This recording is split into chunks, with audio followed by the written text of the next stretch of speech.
Republican governor and other Republican officials there saying these false accusations, these are false, they're absolutely not true. And I think what you have is you have Tim Walz standing there saying like they want to work to resolve the actual immigration and the border issues. I think that is the contrast in the choice, I think, for this election. And as someone who watched the Trump administration use the fear mongering as a deterrence tactic when it came to the immigration system, and then watched Donald Trump kill the bipartisan border bill that was proposed by Congress, that was, chaired and, spearheaded by a very conservative Republican senator. I think it just speaks volumes to the fact that they are not actually interested in fixing the immigration system. Olivia, we did see during Tuesday night's vice presidential debate, Senator Vance refused to answer whether Trump lost the 2020 election. I want to get your thoughts on how we will likely continue to see this conversation play out ahead of the presidential race in November. I think it's detrimental to our democracy to see leaders who know better, because they know that Donald Trump lost the 2020 election. And really, quite frankly, the only reason J.D. Vance is standing on that stage and as a current running mate is because my former boss, Mike Pence, did everything he could with true integrity and certified the election results because he knew that that was the right thing to do. And Donald Trump had been told repeatedly, and as we've seen people testify repeatedly from his administration, his inner circle, and my former colleagues who said Donald Trump was well aware that he lost that election. But I think to them, they are setting the groundwork. And I would say that they are laying the same playbook that they ran in 2020 to put doubt in the American voters' minds about the elections that are coming up. And I think it's the same exact playbook they used then. And we'll see them continue to, push these election denialism lies. You were a part of the Republicans for Harris coalition that launched a few months ago, which included more than 25 GOP endorsements.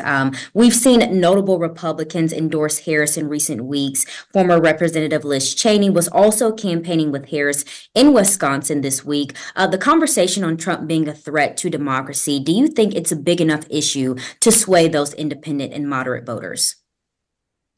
I think it's important to talk about what is at stake here in terms of the future of our country, in terms of the democracy space. I think what is really powerful is to see Republicans and conservative-leaning voters like myself and others. When we've seen people from the Romney alumni, Bush alumni. I was a Bush appointee back in the day for George W. Bush. I served in the Bush administration. I've served in the Trump administration. And these are all these voices coalescing and saying, no, this is not okay. We are taking a stand against this.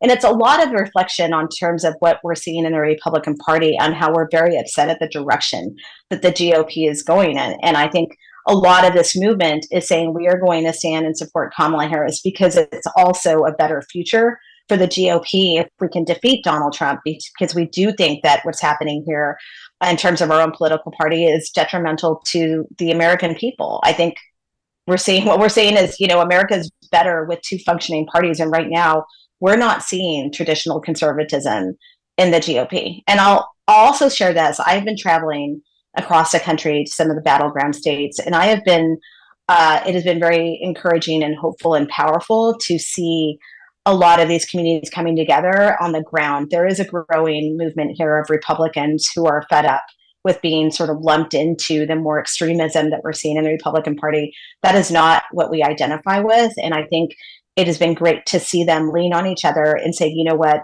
we're not going to allow them to bully us. In the past, it's felt very lonely and isolated in this space.